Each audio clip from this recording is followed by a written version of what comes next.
Desde la punta más sobresaliente del Ecuador, formamos profesionales para todo el país.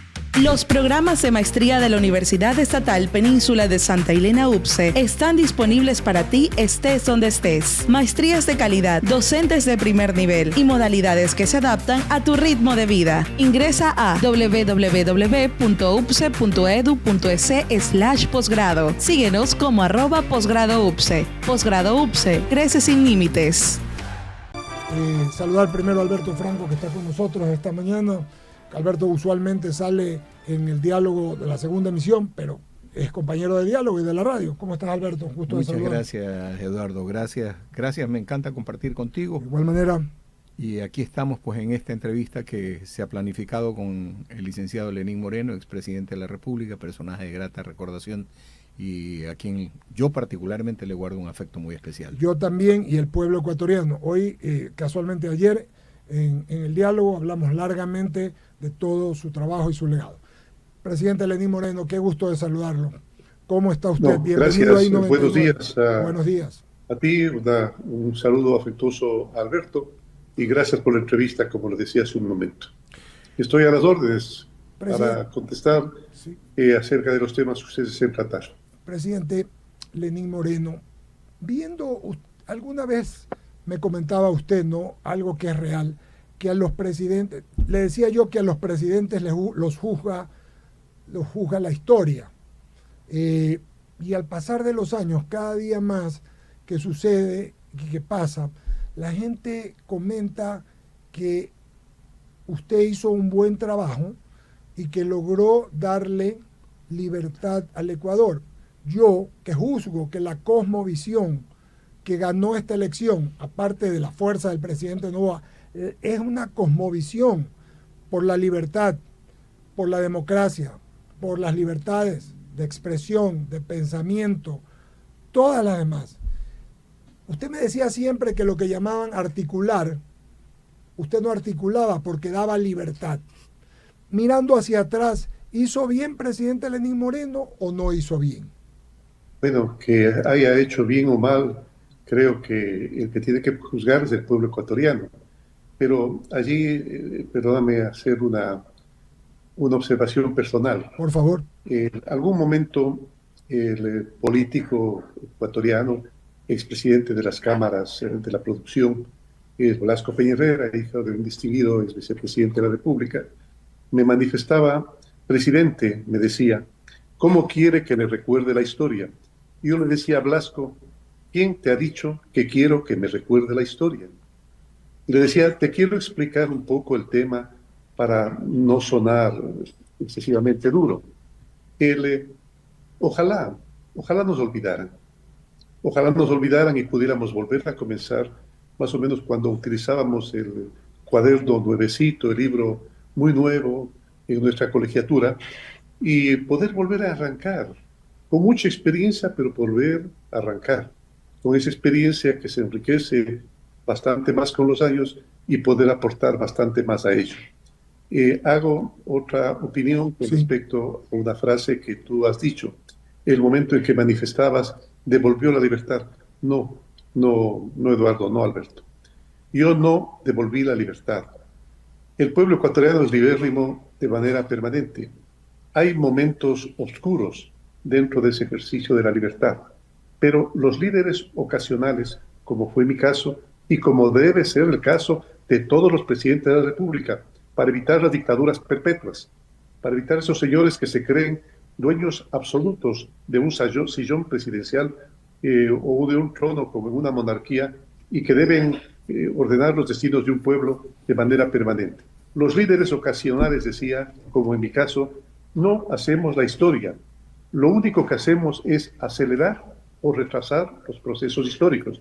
En mi caso, yo adelanté un proceso histórico. Eso es lo que hice. Un proceso histórico de un pueblo que sensiblemente estaba molesto con respecto a las ausencias de libertades, a las exigencias de los autoritarismos, a la falta de libertad de expresión que ya se sentía en todas partes y de cierto tipo de comportamientos un tanto, por decirlo menos, muy extraños y muy raros, como asesinatos de políticos y como secuestro de políticos. De eso estaba cansado el pueblo ecuatoriano. Si lo hacía durante mi periodo, que bueno, me alegro mucho, pero podía haberlo hecho en cualquier momento, porque los pueblos no toleran la conculcación de sus libertades. Bien dicho y bien pensado, presidente Moreno. En ese mismo contexto, ¿cómo ve usted o cómo vio la última elección que se escenificó en el Ecuador y que dio como ganador en las dos vueltas al presidente Daniel Noboa? Bueno, convergieron algunas circunstancias. En primer lugar, la sinceridad con la cual ha hablado el presidente de la República al pueblo ecuatoriano, de repente no con una retórica extraordinaria, pero sin duda con mucha verdad. Eso ha sido lo más importante. Eso por una parte. Y por otra parte, en la segunda vuelta, no olvidemos nosotros que en la primera vuelta se dio la convergencia de dos formas de pensar. Una forma de pensar que convergía con el pensamiento del presidente de la República, y la otra forma de pensar que era un tanto híbrida. Estaban los correístas a ultranza y estaba un grupo de personas que pensaban que Luisa González podía ser una alternativa mejor, pero que tampoco quería que Rafael Correa vuelva a dirigir los destinos del país. Esta gente, este grupo de ciudadanos inmensos, el momento en que escuchó a la licenciada González empezar a referirse la doctora González en el debate con términos injuriosos al presidente de la República, dijo, seguramente esto es algo de lo mismo.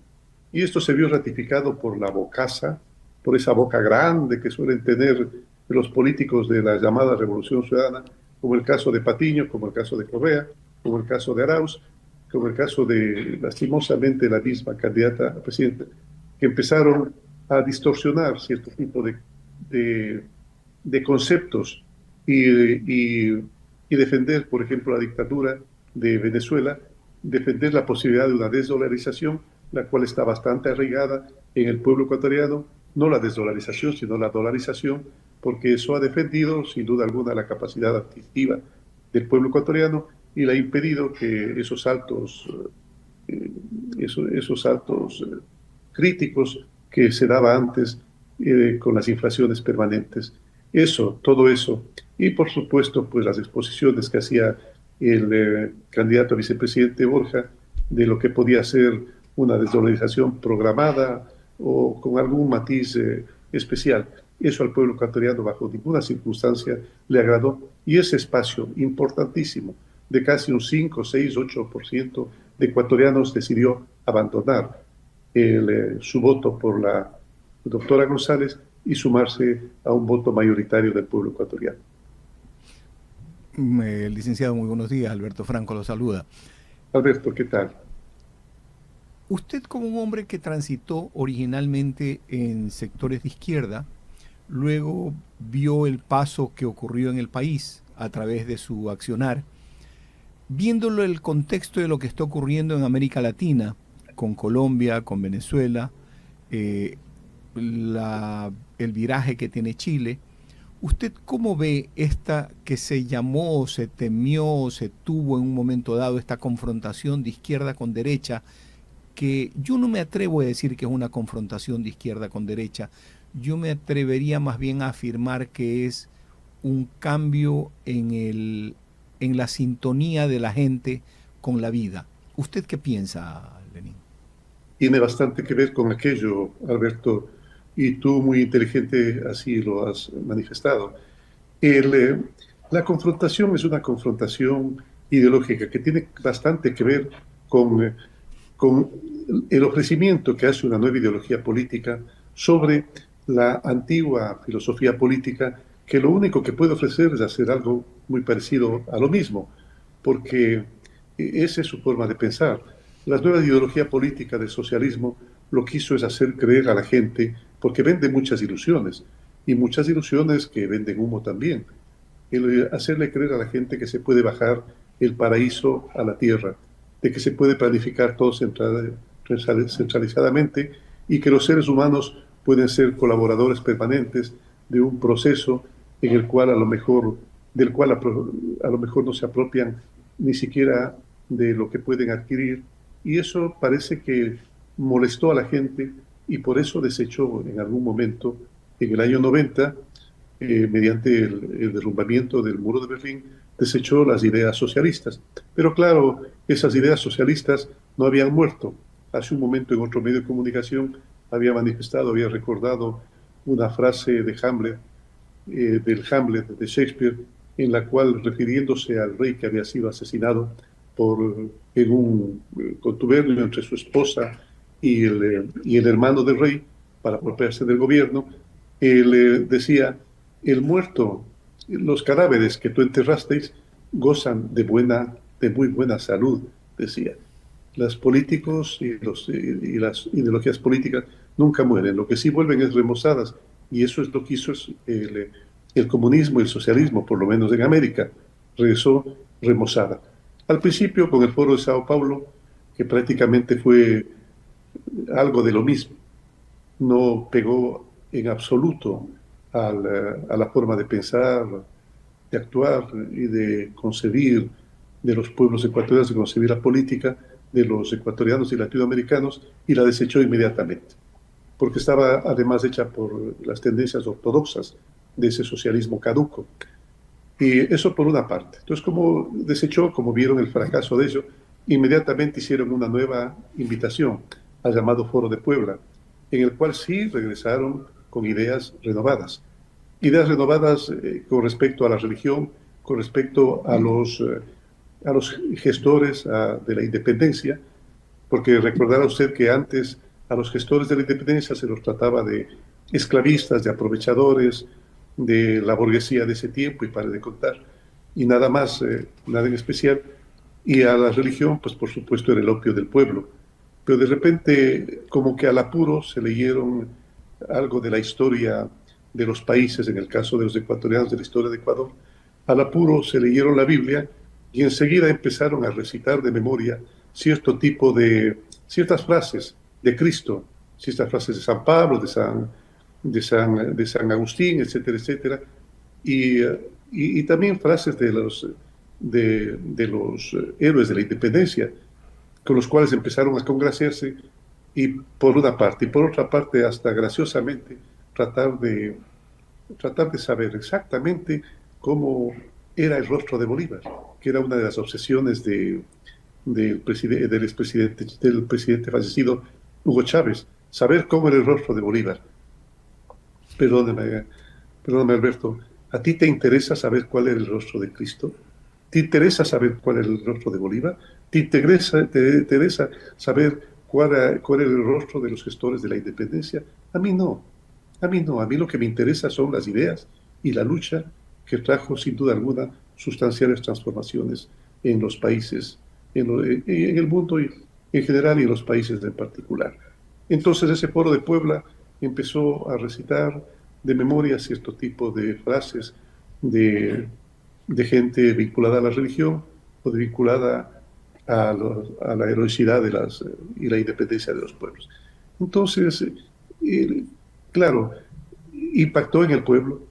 La verdad es que sintonizaron con el pueblo, sintonizaron con los pueblos, y el pueblo les dio el voto. Pero el momento en que tuvieron que enfrentarse con la realidad, el momento en que tuvieron que aterrizar las ideas en la práctica, que es donde se comprueba cualquier tipo de ideología, cuando les tocó aterrizar, fracasaron. Han fracasado estrepitosamente, y lejos de brindar más libertad, lejos de brindar más bienestar, todo lo contrario, han generado pobreza, han generado miseria, ya no únicamente en el plano económico, sino también en el plano humano. Un fracaso total. Lenín, viniendo a la realidad de nuestro país en este momento, se ha planteado la posibilidad de hacer una nueva constituyente. Está en plena discusión, el gobierno realmente no ha intervenido en la discusión, salvo a un par de intervenciones que ha hecho el señor ministro de Gobierno, pero no ha entrado en la discusión de lleno. En cambio, en medios, los constitucionalistas, los opinólogos, etcétera, todo el mundo está poniendo planteamientos sobre la mesa. Usted, desde la perspectiva pragmática que tiene de lo que es hacer un gobierno, y después de lo que usted hizo en el mismo aspecto de una consulta popular, ¿usted qué piensa? ¿Por dónde cree que tiene que ir la cosa para que realmente sea eficiente y no perdamos el tiempo como en las dos consultas anteriores que se han hecho, que realmente fueron un saludo a la bandera? Mira, Alberto, en mi temprana juventud, uno de los libros que leí con mucho entusiasmo era El gato pardo, de Lampedusa, en el cual pues hay una frase que siempre se la recuerda en temas políticos. La frase es: cambiarlo todo para que no cambie nada. Generalmente una asamblea constituyente lo único que puede hacer es intentar cambiarlo todo. Pero en la práctica, a lo mejor, por el tiempo, por las elecciones que hay que hacer de forma repetida, la consulta que hay que hacer de forma repetida, a lo mejor queden absolutamente nada. El expresidente Julio Arosemena Monroy decía, lo mejor para que todas las cosas queden exactamente igual es convocar a una comisión. Entonces en las comisiones suelen perderse las cosas, los temas me refiero, y lastimosamente al final, al igual que en el gato pardismo, se queda en absolutamente nada. Lo que se tiene que hacer es recoger, creo yo, una idea que la tuve allá en el año 19, después de los levantamientos de octubre. Creo que fue después de los levantamientos de octubre.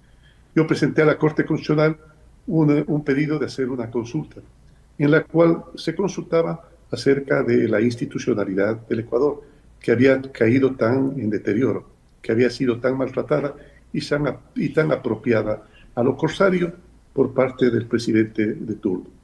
Y la Corte Constitucional dio la aquiescencia, y lo único que habría es que rescatar eso, reprogramar las preguntas, actualizar las preguntas de acuerdo a las nuevas circunstancias y enseguida llamar a una consulta popular.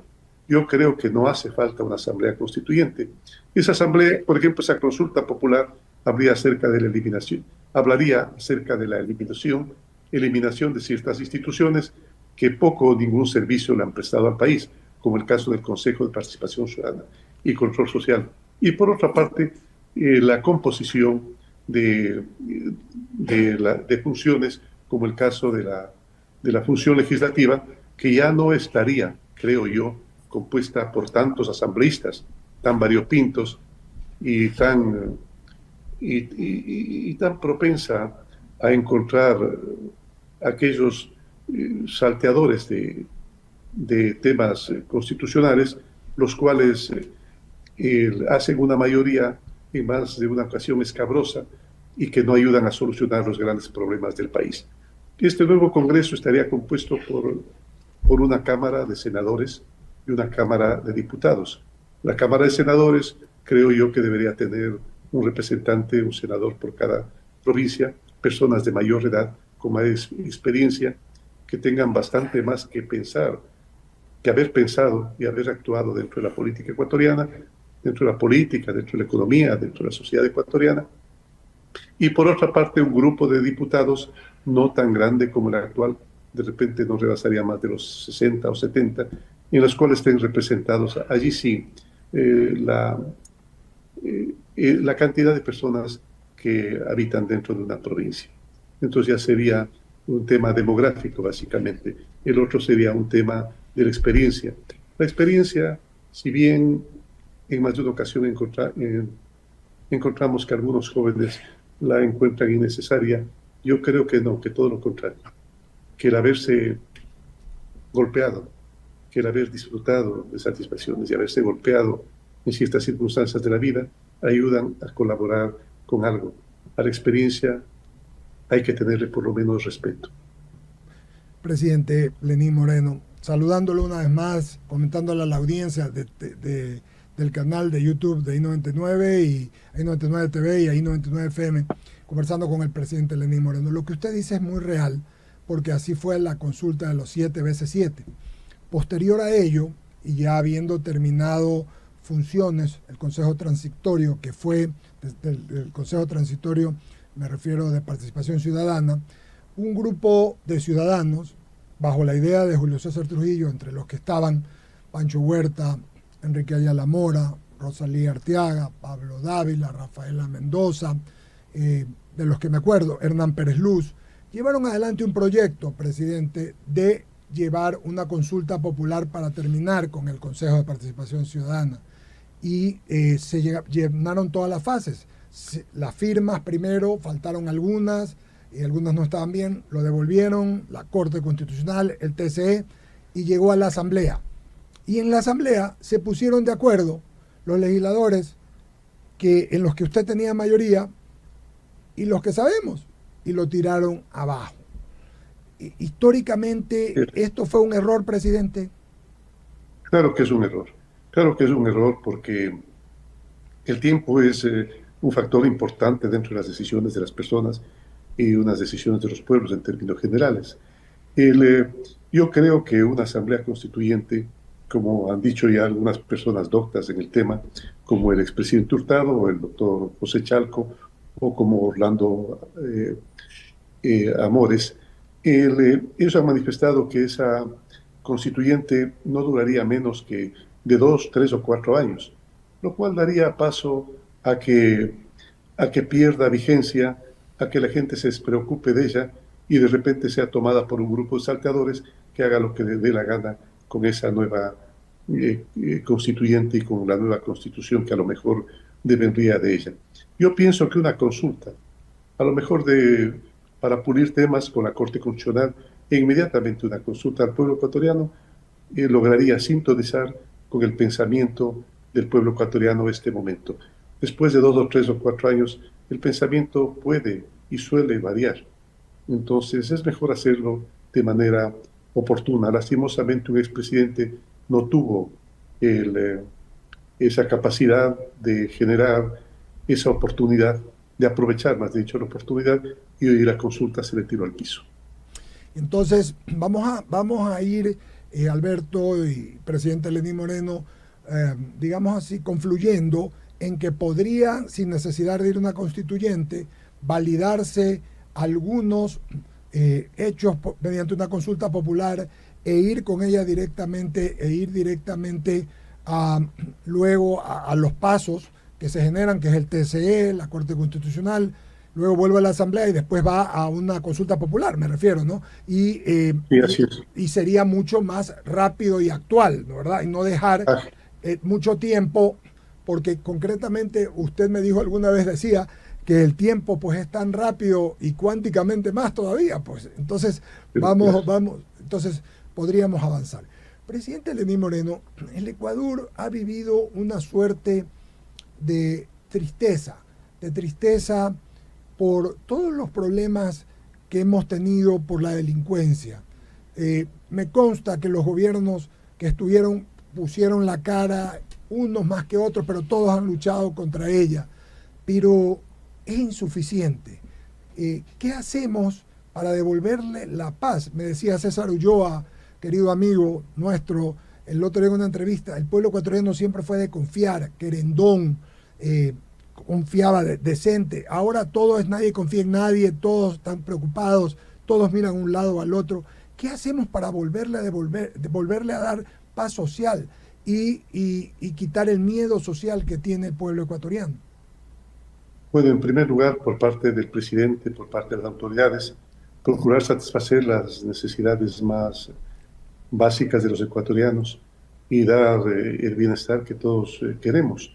Y creo que un buen inicio puede ser el aprovechar de que la primera potencia del mundo está empezando a marcar nuevas pautas con respecto a lo que se debe hacer con el tema arancelario. Creo que ahí hay unas excelentes oportunidades que podría aprovechar el Ecuador, porque el momento en que venga inversión, el momento en que ingresen dólares, el momento en que se haga empresa, deviene inmediatamente, casi por añadidura, como decía la Biblia, pues deviene inmediatamente en empleo, en inversión y en bienestar de los ecuatorianos. Eso pienso que es la tarea de las autoridades. Y por parte del pueblo ecuatoriano, como bien lo decíamos hace un momento, pues encontrar más que mecanismos de alejamiento, empezar a abandonar ese criterio de que somos cuasi enemigos y que hay que confrontar, inclusive dentro de la misma familia, y todo lo contrario, empezar a encontrar puntos de convergencia, lograr acuerdos mínimos, dialogar de manera permanente y dialogar sobre todo en paz, porque hay que aprender a amar al que piensa distinto, independientemente que su idea nos parezca descabellada. Hay que seguirlo amando, porque así además lo ordena la religión, amarlo, pero al mismo tiempo, por supuesto, con firmeza, manifestar nuestras propias ideas, y a lo mejor dentro de eso, dialécticamente encontramos pues, un punto de, dos puntos que aparentemente son divergentes, pero que en la práctica a lo mejor, como suele decirse en términos esotéricos, pues los contrarios pertenecen a la misma naturaleza, lo único que son es de diferente frecuencia, en diferente grado nada más. Entonces volver a juntar esos criterios, sacar lo mejor de ellos en un proceso hegeliano de tesis, antítesis y síntesis. Lenin, hay un tema un poco molestoso que saltó a la palestra pública el día de ayer. Me molesta tocarlo, pero pienso yo de que como usted es un hombre tan frontal en todas sus cosas, se le puede preguntar directamente. La detención que se produjo de Javier Macías y de su esposa, que enseguida pues ciertas personas lo están utilizando para volver a sacar a la luz la supuesta intervención suya en actos con la contratación de Sinohydro. Le toco el tema porque pienso yo de que es justo que usted también tenga opción de decir su parte sobre esto. Alberto. ¿Qué piensa? A ver, Alberto, en primer lugar, yo jamás estuve encargado de nada que tenga que ver con esos que se llamaban las obras emblemáticas. Nunca tuve absolutamente nada que ver. Yo estaba dedicado, y usted recordará, porque es de grata recordación para el pueblo ecuatoriano, el trabajo por el tema de discapacidad, de que las personas con discapacidad recuperen sus derechos en la visión Manuel Espejo. En primer lugar, nunca tuve que ver absolutamente nada con ello. Es más, si es que usted averigua a cualquiera de las personas que manejaban esos espacios, va a decir que a mí a lo mejor no me vieron nunca. Yo jamás estuve en el Ministerio de Finanzas, nunca conversé con uno de los personeros del Ministerio de Finanzas, nunca conversé con gente de Petroecuador. Yo era vicepresidente y pare de contar, dedicado a mi tema. ¿Quién estaba encargado? Era el ingeniero Jorge Glass.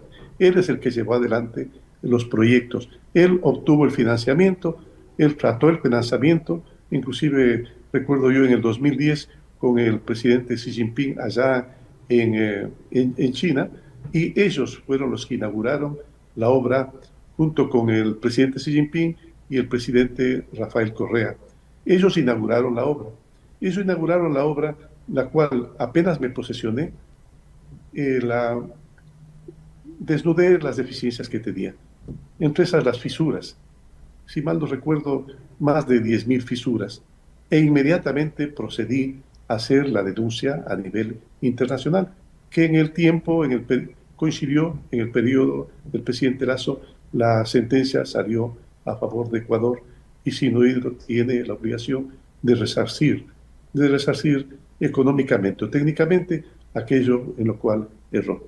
Nunca traté el tema ni con el presidente Correa ni con el ingeniero Jorge Glass. No entiendo cómo pude haber participado. ¿Qué es lo que sucedió? Que después de que denuncié al expresidente Correa el haber dejado una cámara en mi despacho, una cámara que él la monitoreaba desde Bélgica, después de que denuncié ello, después de que llamé a una consulta popular en la cual se definía si el Ecuador quería o no una dictadura perpetua, entre otros temas, usted recordará las reelecciones indefinidas, pues después de que llamé a eso, inmediatamente utilizaron uno de sus alfiles, que era el delincuente Ronnie Aliaga, para que me haga la acusación al respecto. Se inventó de que había una transferencia de $500,000 de una cuenta suiza a una cuenta de Vija en Nueva York. No pudieron comprobarlo en ningún momento. Presenté yo me encargué de conseguir los estados de cuenta, porque Fiscalía no lo pudo hacer. No, yo me encargué de conseguir. Para probar que eso no era verdad, Por otra parte, dijo el delincuente Ronnie Aliaga que yo tenía un departamento en un sitio que nunca había estado, que no conozco, que mi esposa nunca había estado ni conoce, en una de las playas de España. Es Sí. más, hablaba de que yo pasaba las vacaciones allí, que pasaba las vacaciones en un departamento de más de 300 o 400 mil dólares, de más de 300 o 400 mil metros cuadrados.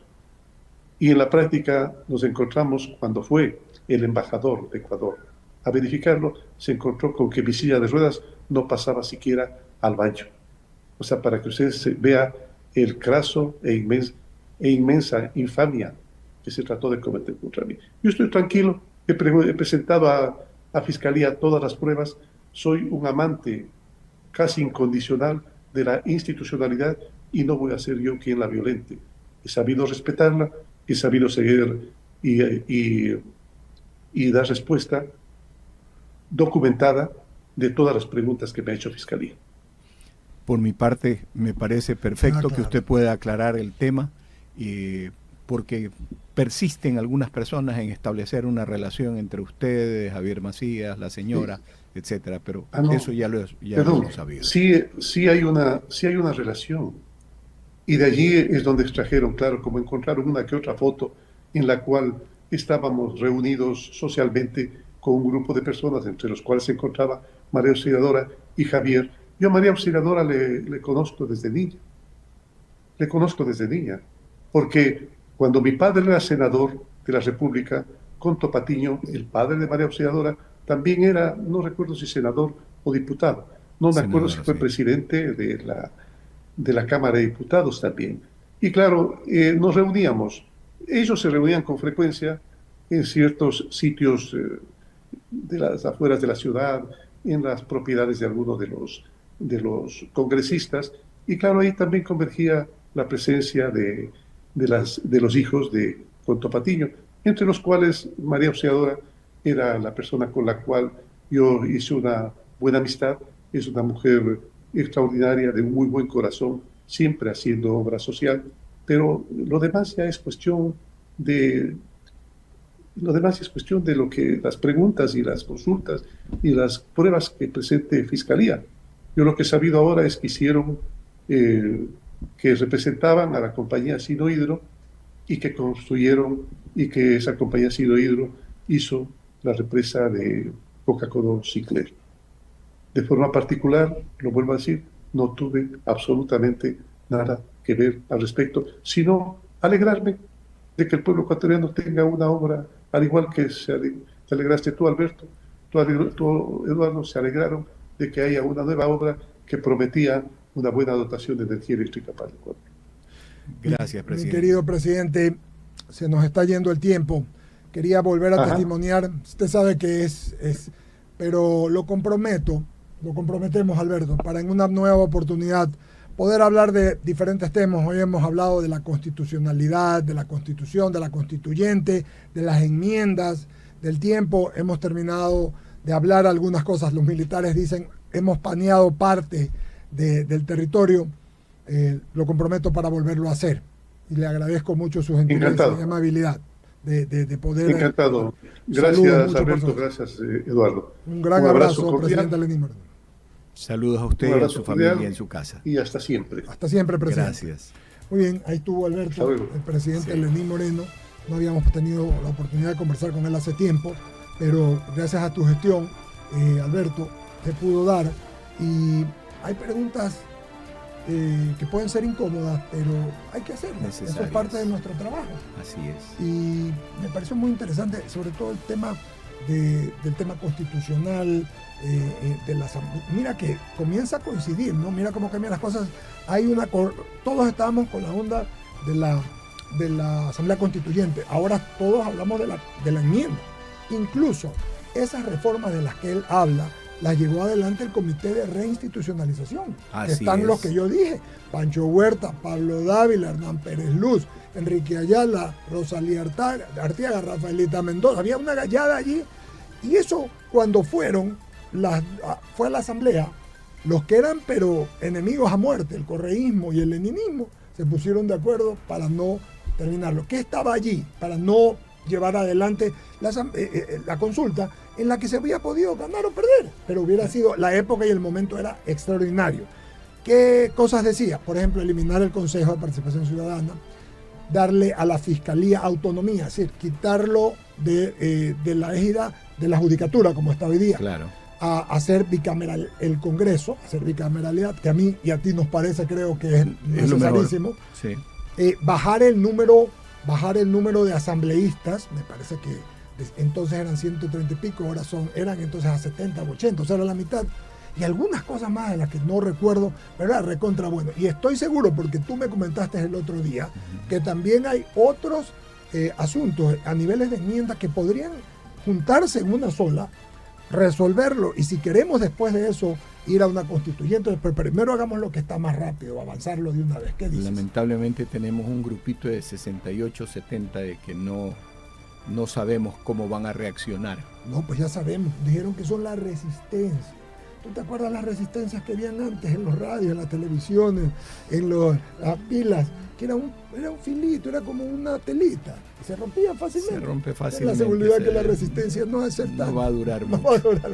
Un abrazo. Gracias por escucharnos.